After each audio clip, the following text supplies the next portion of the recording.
To prove this point even more, that what we understand from Karbala much less than the actual truth.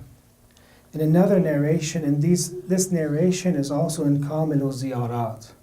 This is a very authentic and a very old book from Ibn Qulaway, which is maybe 1,050 years ago. There was a time that Ayatollah Khoi said that that the narrators of Ibn Qulaway, of Kamil al-Ziyarat, are all credible. Just being a narrator from Kamil al-Ziyarat meant that you can accept the other traditions from that narrator. Later on he changed his opinion, but this is how strong this book is. And as I mentioned last night, there's 500 narrations in this book about the ziyarat of Imam Hossein. And in Kamil al-Ziyarat there's this narration from Imam Sadiq alayhi salam, قال إن الله اتخذ كربلاء حرما آمنا. God has taken Karbala as a protected sanctuary. مباركا قبل أن يتخذ مكة حرما. Before he had accepted Mecca to be a sanctuary. So when we read these narrations, and this proves my point, is that Karbala was a sanctuary before Mecca was a sanctuary. And this was before Imam Hossein was even killed. Is that our logic, our intellect, when we think about these things, we come to the conclusion that Karbala is much higher than what we can actually think of. And this is the mystery, and this is what brings people. We see that in modern times that maybe up to 20 million people come to visit Imam Hossein. There's much more in this shrine, much more in the ziyarat than we know. Please recite a salawat, inshallah.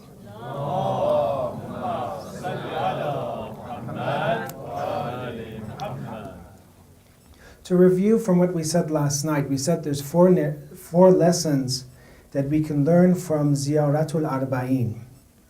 And I recommend it to you, brothers and sisters, that we read Ziyaratul Arba'een because it has a nice meaning to it. We can learn things from it. Last night we said two lessons. One was that from Ziyaratul Arba'een we can learn that how or why Imam Hossein revolted. And it was to save us from ignorance and misguidance. It says it in the ziyarah. And the second thing that we learned from Ziyaratul Arba'een, it was the question that what caused the enemies of Imam Hossein to kill Imam Hossein? How were they so bad? And in the ziyarat, it mentioned because of their love of the world. And we mentioned last night that there's steps, there's stages of love of the world, of being a materialist. And that the last stage is that you give up, that you attack the truth to get money for it, to get worldly possessions. And that was the worst and most potent stage of being in love with the world, is that you're willing to fight against truth. You're willing to fight against an infallible imam for a little bit of money for some, or for promises of, say, the government of Ray for Umar ibn Sa'd.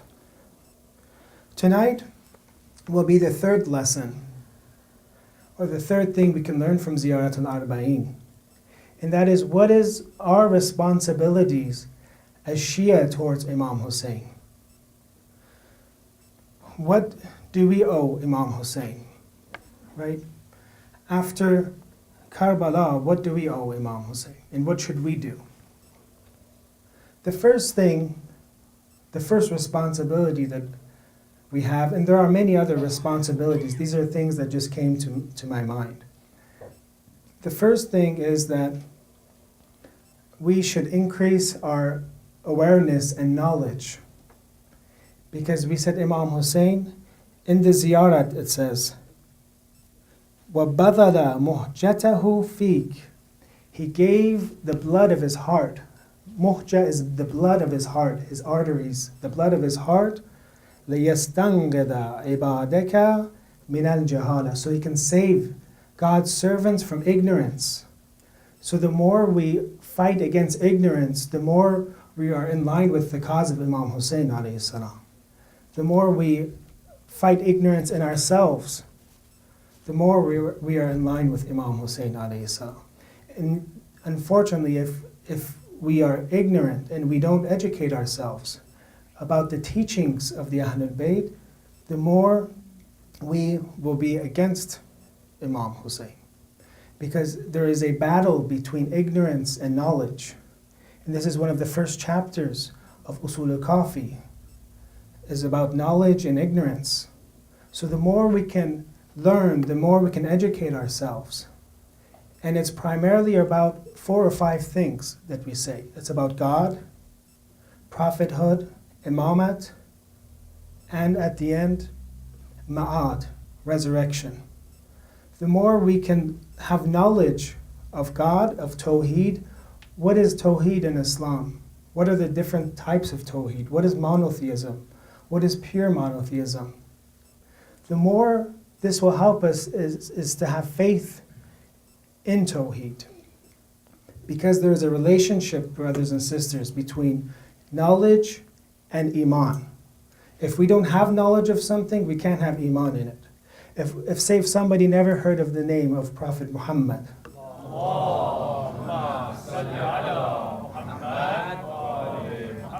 if now somebody never ever heard of his name, could they have Iman in him? No, you need to have knowledge first, and then the next stage would be to have faith. So one of the key components of Iman, of faith, is to have knowledge. And the more we increase our knowledge, the more when we sit, say with our friends. And in the Islamic seminary, one of the good habits that I saw a lot of the students have is once they sit together and they want to hang out kind of, they talk about what they learned. They talk about what they learned in class. They talk about what they're teaching. Instead of talking about day-to-day things, they're educating their own friends. They're talking about, oh, okay, in this verse you could say this, in this hadith I learned this hadith, in this principle. So this helps us, they call this mubahitha, discussing. When you sit down with your friends, it's good, I advise myself too, to talk about the things we learn, talk about Islamic studies. Because it's a really good way to learn things. This type of interaction is really helpful. Besides reading, also discussing things and things that you learned is very, very effective in memorizing and learning. The second thing, so the first is seeking knowledge. The second thing is increasing our Iman. It is when we have this sentence in Ziyaratul Arba'een, Allahumma inni ashhadu annahu waliyuk. Oh God, I profess that he is your wali, that Imam Hossein is your vicegerent, right? How can we increase our Iman that when we read the Ziyarat Naman, or we read the Ziyarat, we say this from the bottom of our heart, that we really mean this. We really mean that he is your wali, and you say it from all of your existence. You say, Hussein al-Hussein waliullah. Iman has two things, 2 components, 2 key things that Iman rests on, faith. One, as I mentioned, was knowledge. The more we know, the more we understand, the easier it is. The more we understand, then that's the first stage to have Iman. So knowledge is the first thing to increase our Iman, the more knowledge we have. The second thing is to be pure, to purify ourselves, to not sin, to have a pure heart. Because there's a difference between knowledge and Iman. We could sometimes have knowledge of something, but sometimes we could not believe in that because our heart doesn't want to accept that, or that we're not willing to take the responsibilities or the consequences that having Iman in something. Say, for example, we talk about Islam to a fellow classmate. They know that if I become Muslim, I will have to have hijab, right? So they might be convinced that, okay, this is the right religion. But because the consequence of that action is difficult for them, right? It's hard, they can't have Iman. So there's a difference between knowledge and a difference between faith or iman. Having iman means to accept that in your heart. It's a voluntary action. It also means to accept all the consequences of that belief. So for us to have to strengthen our iman, and there are different levels of iman. The Quran says, Ya ayyuhal ladhina amanu aminu. O you who believe, believe. There's different stages of iman. The more knowledge, the more rational proofs we have for our religion, and about Tawheed, about God's existence, the more proofs we have, the more we know about different stages of Tawheed, that we know that there's Tawheed even in having fear of God, of only having fear in God, or only relying on God. That's another stage of Tawheed. Once we know that, then the second stage is to purify ourselves, not to sin. And that's one of the basic principles in Islam, is that our faith is knowledge-based and also spirituality-based. The higher we are in spirituality, the easier it is for us to accept things. Please recite a salawat, inshallah.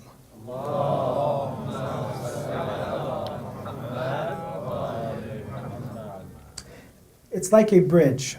We have different types of bridges. And when one person wants to go from, say, this side of a cliff to the other side of the cliff, he goes on a bridge. The heavier somebody is, the stronger that bridge has to be to carry them. The heavier we are when it comes to sins, the stronger our rational and intellectual proofs have to be.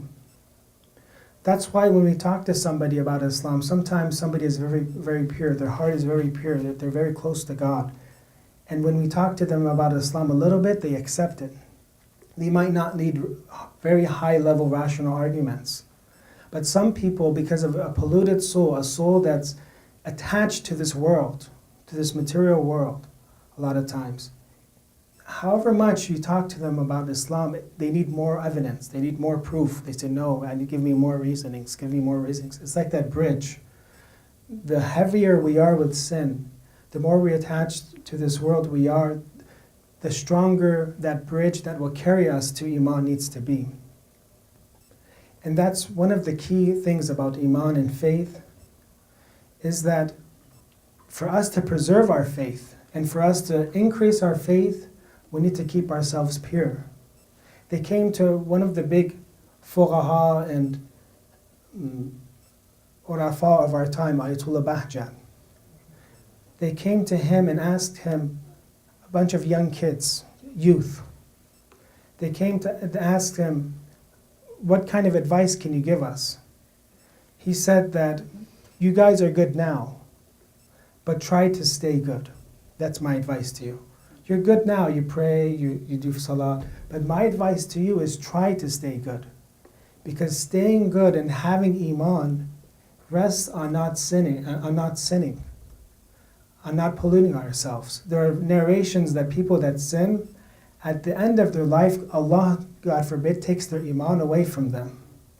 The last moments of their life, because this is based on their spirituality, they start rejecting what they had abided by their entire life.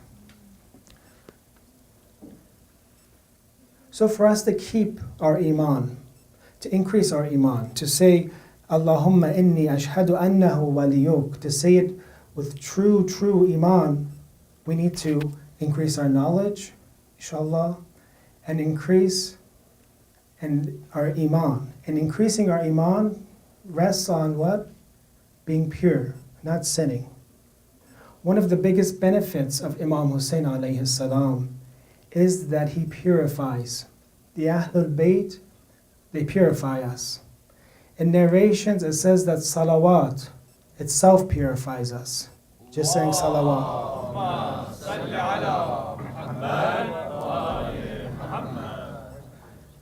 In Bihar al-Anwar, maybe there's 40 narrations about crying for Imam Hossein and how it cleanses sins, all of our sins.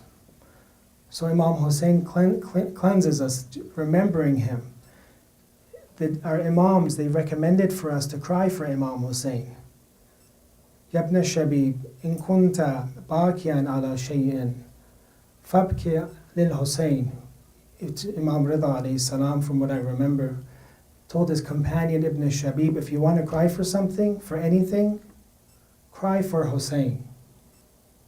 And then he mentions how Imam Hossein was killed. So Imam Hossein alayhi salam purifies us. His ziyarat purifies us. When somebody goes to the shrine of Imam Hossein, there is a nida, a cry that they don't hear. They say if they were to hear that, if that pilgrim were to hear that cry, he would stay in Karbala for the rest of his life. What is that cry? They say the cry is that now all your sins have been forgiven. So Imam Hossein alayhi salam, the Ahlul Bayt, what they do is they purify us, they keep us clean. And that's something that we can do, and what our ulama have always done to keep themselves at Iman and increase their Iman, is to remember Imam Hossein, go to his majalis, have majalis of Imam Hossein, cry for him, to go to his ziyarat. And it's interesting, one of our ulama, Ayatollah Sayyid Ahmad Khan Sari, after being a big arif, a faqih, I don't want to, there's a lot I can say about this big alim that was an orphan and became a marja. They say at the end that when they want to bury him, they said that bury the cloth that I cried for Imam Hussein in my grave. Bury me with that. That's what I have hope. Not in being a marja or an alim. What I have hope that will save me in the day of judgment is Imam Hussein alayhi salam. Please recite his salawat.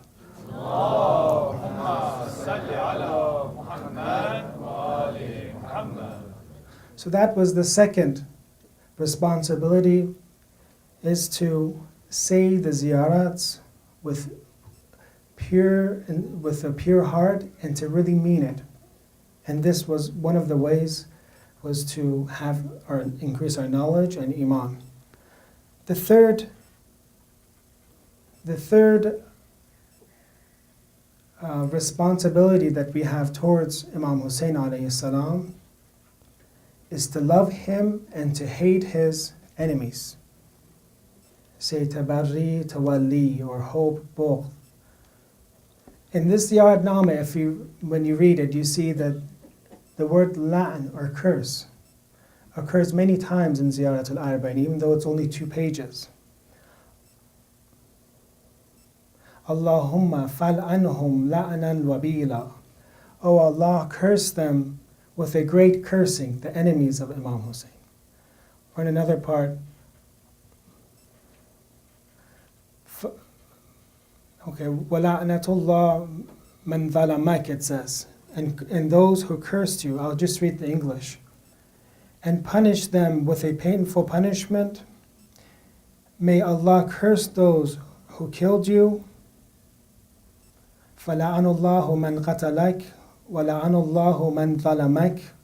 And those who oppressed you. وَلَعَنُ اللَّهُ أُمَّةً سَمَعَتْ بِذَلِكَ فَرَضِيَتْ بِهِ. And the nation that heard you, and they were pleased. So we have so many different cases of cursing the enemies of Imam Hussein. Or it says, أَنَا وَلِيٌّ لِمَنْ وَالَاهُ. I am a friend of whoever befriends Imam Hussein, of him. وَعَدُوٌ لِمَنْ عَادَاهُ. I am an enemy of whoever is his enemy. So in this ziyarat, we have this la'n, we have curse. In Ziyarat al-Ashura, we have 100, besides all the curses, we have 100 salams, that's part of the ziyarat, and 100 curses. People ask, they say, okay, we accept that we should remember Imam Hussein. We accept that remembering important figures that have a good impact on society, we respect that, and okay, we agree that we should commemorate Ashura. But they question, they say, why do we have to curse? Why do we have to curse the enemies of the Ahlul Bayt? Can't we just do salams? Can we just have peace? Why do we have to hate? Right? We can just recite this 100 salams and the 100 lands, I don't really believe in that. Na'udhu billah, they say. To answer this question, there's different answers. First of all, the first way that I would like to answer this question of this shubha, or this question that people have, why do we curse the enemies of the Ahlul Bayt? I would first like to say that man's nature, right?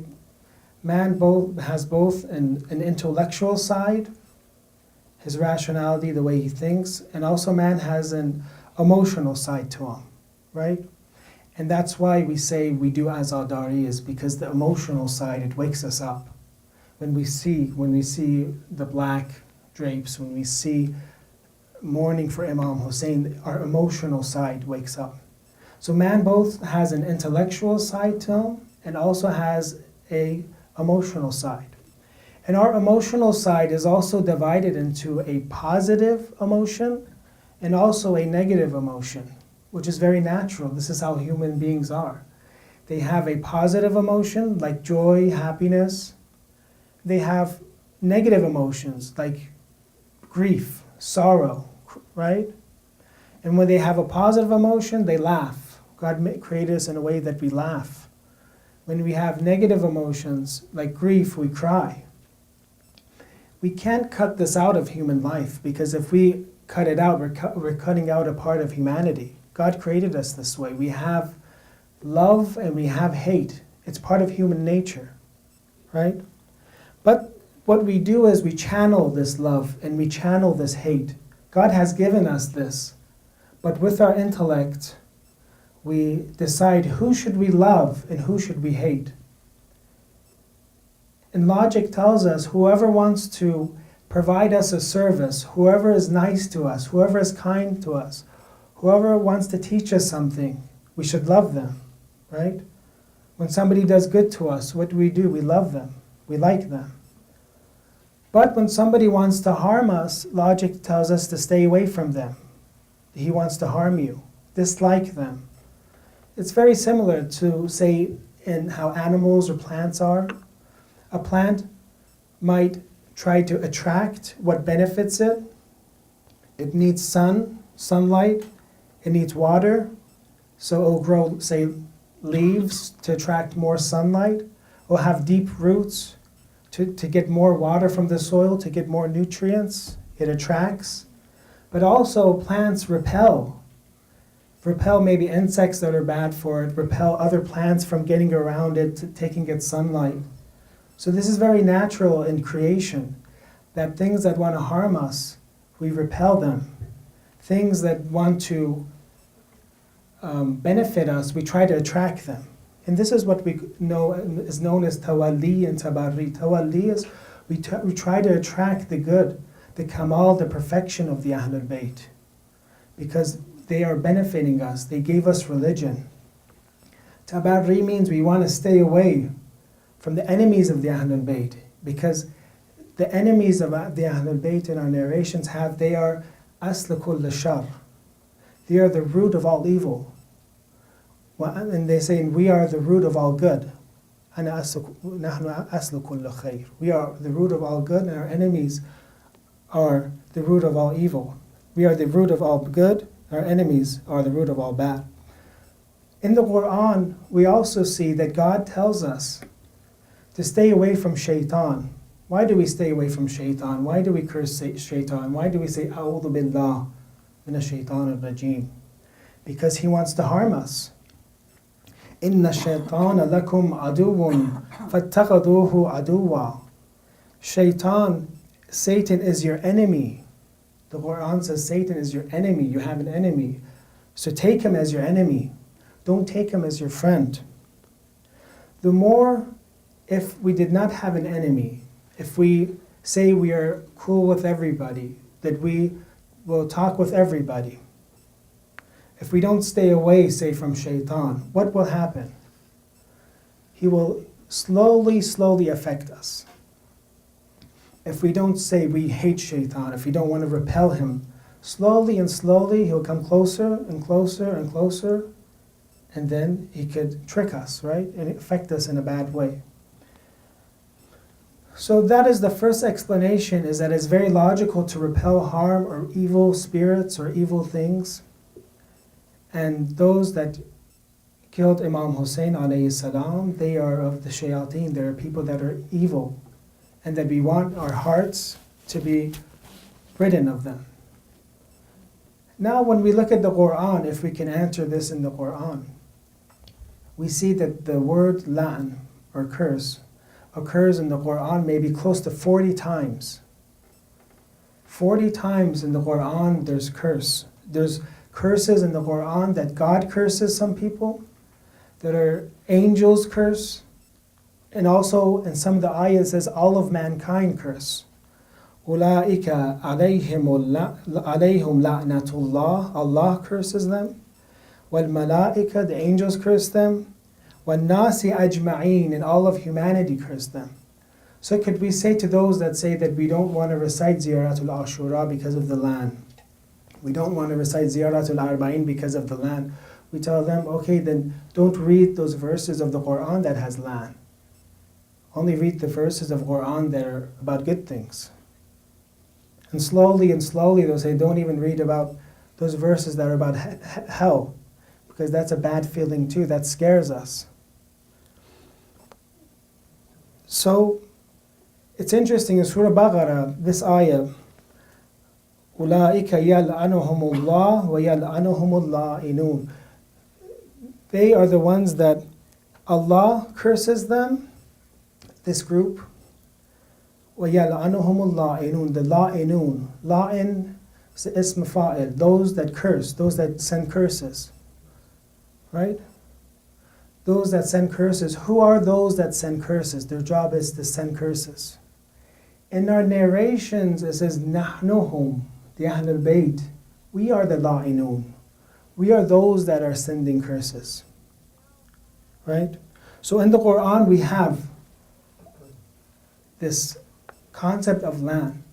But in another way, for it to make sense for us, we can divide humanity into 3 categories. There's a category that's all good and they do not make any mistakes. Everything they do is good. There's a category that's all evil, let's say, and everything they do is bad. And there's a group in the middle that do good and sometimes and do bad sometimes. Right? And most of humanity is in the middle, right? Most of us, there's good in us and there's bad in us, right? Those that were the best and those that are pure good are like the Ahlul Bayt. Okay, then the second group, which is most of humanity, that have good and have bad. But there are a group of people that are all bad. How the Quran says, أَسْفَلُ السَّافِلِينَ, man can be the lowest of the low. So those that we curse, right, they are the lowest of the low. They are the group that does not have any good to them at all. They are the group that deserves to be cursed. They are the group that there is no hope for. Just how shaitan there is no hope for, this group is. So the question though is, how do we know who is in that group or not? From our narrations. When the Ahlul Bayt themselves teach us to do this ziyarah, they're telling us when we're doing land, that these people are part of the Asfaru Safireen. There's no hope in them. Curse them.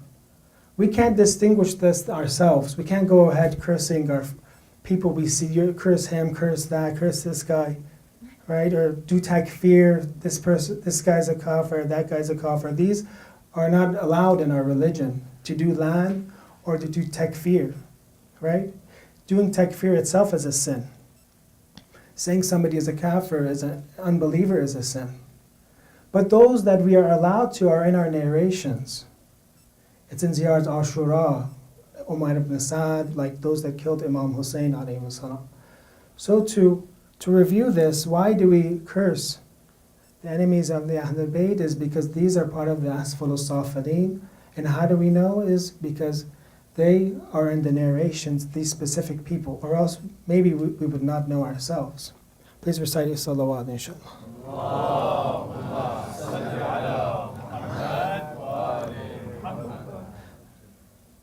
It's important to know that in our narrations it says those that do not have tabarri don't have tawalli.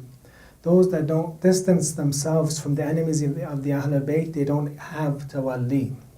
So it's important for us to have this hatred, have this, to choose them as our enemies, the enemies of the Ahlul Bayt. In history also, not only do the Shias say, for example, lan at Yazid, we have Sunni scholars that did lan at Yazid too. One of them is Jalaluddin Suyuti in Tarikh al-Khulafa.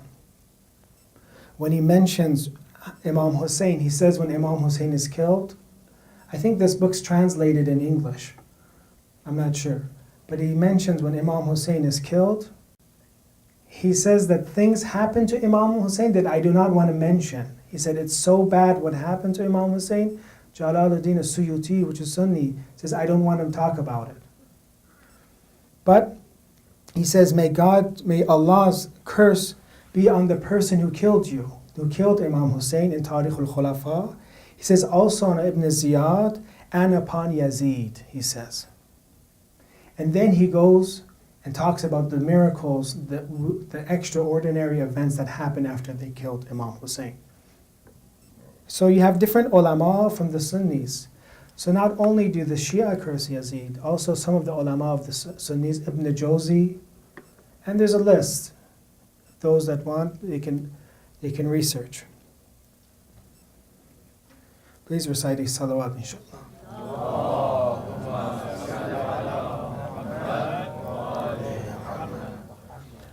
The last lesson, and this will be the last lesson that we learn from Ziyaratul Arba'een, is the last thing that we can learn is how Imam Hussein was killed. In a very brief way, because Ziyaratul Arba'een, they narrated from Imam Sadiq. In a very brief and very concise but meaningful way, Imam Sadiq mentions how Imam Hussein was madloom. He says, As-salamu ala al-Hussein al-madloom. Madloom means wronged, somebody who was wronged. Dhulm happened on him. And then the next sentence, he says, apparently it explains what madloom is. As-salamu ala asir al-kurubat. Asir means a captive, right? We have in different language, asir is a captive, but kurabat is the plural of agonies, pains, tribulations. As if the way we can understand is Imam Hussein alayhi salam was cornered with tribulations. Asirul kurabat. Not just one tribulation happened, one bad thing happened. He was cornered and surrounded, asirul kurabat. He was a captive of the kurabat, of the bala. Because in front of him, I'm sure you brothers and sisters know, in front of him, the most beloved that he had and the highest. And I mentioned to you brothers and sisters, if the Panjtan, the five of the Prophet and Imam Ali, Imam Sayyid Fatima, Imam Hassan were alive, they would be in Karbala. So it was their representatives, their children that were in Karbala. In front of him, then in front of Imam Hussein, they were killed. So that's what maybe how we could define Asirul Kurabat is surrounded by calamities. Then the next thing that describes madloom or wronged is this word that I'm sure you brothers and sisters heard, qatil al-abarat. Qatil al-abarat. There's different commentary that they give about this word. What does qatil al-abarat mean? Literally, it means victim of the tears. Qatil means somebody that was killed or is a victim of shed tears. Abarat is tears. What do we mean by this? Some say that the meaning was that Imam Hussein was killed, the way he was killed and the high station he had is that he was killed in a manner that the entire universe cries for him. He is the victim of tears. Tears happen. There's 70,000 angels that are on the narrations on the shrine of Imam Hossein that cry for Imam Hossein to the Day of Judgment. All the prophets cried for Imam Hossein. As you, brothers, sisters, for how many 1,400 years, the Shia, 1,200, 1,400 years have been crying for Imam Hossein. So Qatil al-Abarat is the one who was killed with tears, for tears. Another way is to mean that tears, Qatil al-Abarat is here, Abarat would become the killer. That the tears killed Imam Hossein. The pains that Imam Hossein had, the tribulations that he had, that the tears killed him. Because in front of him Ali Asghar was killed. In front of him Ali Akbar was killed. These pains killed Imam Hossein. This is another way, so Qatil al-Abarat. But brothers and sisters, we have in different narrations that Imam Zaman says, that is related about Imam Zaman, our 12th Imam, that he says that I will cry for Imam Hossein, I will cry morning and night. وَلَأَبْكِيَنَّ عَلَيْكَ بَدَلَ الدُّمُوعِ دَمًا. And I will cry and replace my tears with blood. That is how Imam Zaman cries for Imam Hossein. That after tears happen, so much blood would come out. And this is part of what I'm mentioning, is that we don't actually realize Karbala.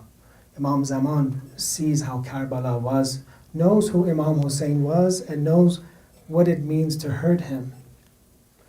Imam Rida alayhi salam says, Inna yawm al-Hussein, the day of Hussein, aghraha jufunana.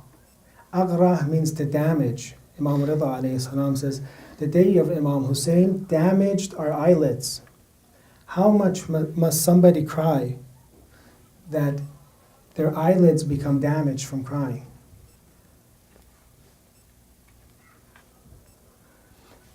So, to review and to conclude, one of the most important ways and lessons that we can learn from Karbala was that we mentioned as our responsibility.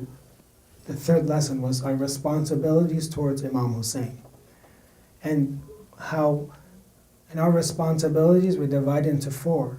That we can increase our knowledge, increase our iman, and also we mentioned that we should love the Ahlul Bayt and also hate their enemies. This is some of our responsibilities towards Imam Hossein. Then we mentioned how in this Ziyaratul Arba'een, it's mentioned how Imam Hossein alayhi salam was killed in detail, and what Madlum meant from Qatil al-Abarat and Asir al-Qurabat. The Ahlul Bayt paid great attention to keeping this tradition that we have. Some that say that remembering Imam Hossein came from the Safavids are very wrong. That after the Safavids, Azadari happened. We have specific instances, so many instances and so many narrations, and some of them that I just mentioned, that remembering Imam Hossein and having majalis for Imam Hossein is the sunnah, is something that the Ahlul Bayt did and taught us to do. In the time of Imam Baqir alayhi salam, he had Al-Kumayt al-Asadi, which was a poet that recited for Imam Hossein alayhi salam, and just how we have majalis, Imam Baqir alayhi salam had majalis for Imam Hossein. And after Kumayt al-Asadi recited for Imam Hossein, he grabbed his hands, the Imam, and said, may God forgive your past sins and your future sins. Another person that we had that recited a lot for Imam Hossein, and I'm saying this to prove that one of the reasons why we commemorate Ashura, besides having benefit for us, is that this is what we are commanded to do by our Imams, and this is what they did, was Di'bil al-Khuzai. Di'bil al-Khuzai was a pure companion of Imam Rida alayhi salam, and he would not recite poetry for anybody besides the Ahlul Bayt. After he recited for Imam Hossein alayhi salam, Imam Rida alayhi salam gave him his shirt that Imam Rida prayed, and prayed maybe thousands and thousands of units of prayer, thousands of complete recitations of the Quran. He gave him this shirt, the shirt of Imam Rida. He gave to Di'bil al-Khuzai in appreciation for reciting for Imam Hussein. Then there's the story that Di'bil goes and people fight over the shirt of Imam Rida alayhi salam, and they tear it into pieces. So tonight, at the end, I would like to recite one of the poetry that's in history that Di'bil al-Khuzai recited in front of Imam Rida alayhi salam. And it is in Arabic, and I will translate some of it, however much that I can, into English, inshallah. Please recite a salawat.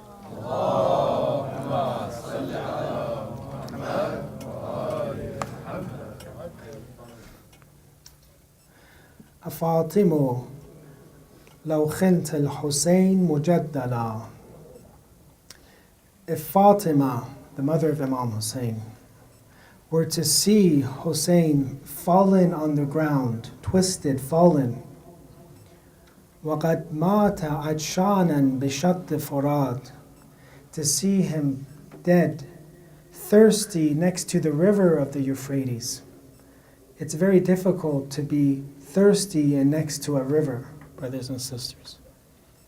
إِذَنْ لَلَطَمْتِ الْخَدَّ فَاطِمَةَ عِنْدَهُ. If she were to see this, imagine if Fatima Zahra were to see her son Imam Hussein fallen, thirsty next to the Euphrates, she would hit her face, she would hit her cheek. لَلَطَمْتِ الْخَدَّ فَاطِمَةَ عِنْدَهُ وَجْرَيْتِ الدَّمْعَ الْعَيْنِ فِي الْوَجَنَاتِ. And her eyes and tears would flow on her cheeks if she were to see this. Fatima qumi, Di'bil says, Fatima, stand. Ya yabnat al-khayri fandubi, stand, the daughter of the best of creation, and cry. Cry for what? Nujum as-samawatin bi-ardin falat. The stars of the skies have set on the ground. قبور بكوفاني وأخرى بطيبة. There's different graves for the Ahl al-Bayt, and he mentions the different cities in Medina. وأخرى بفخ نالها صلواتي. May my salawat be on their graves. قبور ببطن النهر من جنب كربلاء. There are some of those graves are in the center of the river next to Karbala. مؤرسهم فيها بشط فرات. Their camps were next to the Euphrates. But what? توفوا عطشانا عطاشا. They passed away thirsty. بالفرات فليتني. But woe, I wish that توفيت فيهم قبل حين وفاتي. I wish, Di'bil says, I wish that before my death were to happen, I were to have died with Imam Hussein, with the Ahl al-Bayt. إِلَى اللَّهِ أَشْكُو. He says, I complain to God. لَوْعَةً عِنْدَ ذِكْرِهِمْ. إِلَى اللَّهِ أَشْكُو لَوْعَةً عِنْدَ ذِكْرِهِمْ. I complain to Allah. سَقَتْنِي بِكَأْسِ ثُكْلِ وَالْفَزَعَاتِ. That when I ever remember what happened to the Ahl al-Bayt, the cup of sorrow and grief, I drink the cup of sorrow and grief. What sorrow? Banatu Ziyadin. He's talking about Al-Ziyad, Ibn Ziyad, the governor of Kufa. The daughters of Ibn Ziyad, the governor of Kufa, the one who killed Imam Hussein, في القصور مسمسونا. Their daughters are protected in palaces. This is what hurts me. This is what burns me, the Arbaeen says. وآل رسول الله منتكهات. But the family of the Prophet, their sanctity has been desecrated. وآل زياد في الحصون منيعة. And the family of Ziyad, Ibn Ziyad, are in shelters. وآل رسول الله في الفلوات. And the family of the Prophet are in the desert. Mad Ruqayya, Sukaina, the daughters of Imam Hossein, barefoot in the desert. وآل رسول الله تصبى حريمهم. And the family of the Prophet, their sanctity has been desecrated. وآل زياد آمنوا السرابات. And the family of Ziyad are protected. Sallallahu alayki ya Aba Abdullah. Sallallahu alayki ya Aba Abdullah. Sallallahu alayki ya Aba Abdullah. Assalamu ala al-Hussein wa ala Ali ibn al-Hussein wa ala awlad al-Hussein wa ala ashab al-Hussein. Brothers and sisters, let's pray, inshallah. We pray that because of the honor of Imam Hossein, may Allah increase our knowledge, inshallah. Because of the honor of Imam Hossein, may Allah increase our iman, inshallah. May Allah give us, open our hearts to understand what happened in Karbala. May Allah hasten the return of the 12th Imam, inshallah. May Allah, those that are sick, those that need help, those that are weak, may, because of the honor of Imam Hossein, may you help them, inshallah. وصلى الله على سيدنا محمد وآله وأهل بيته الطيبين الطاهرين.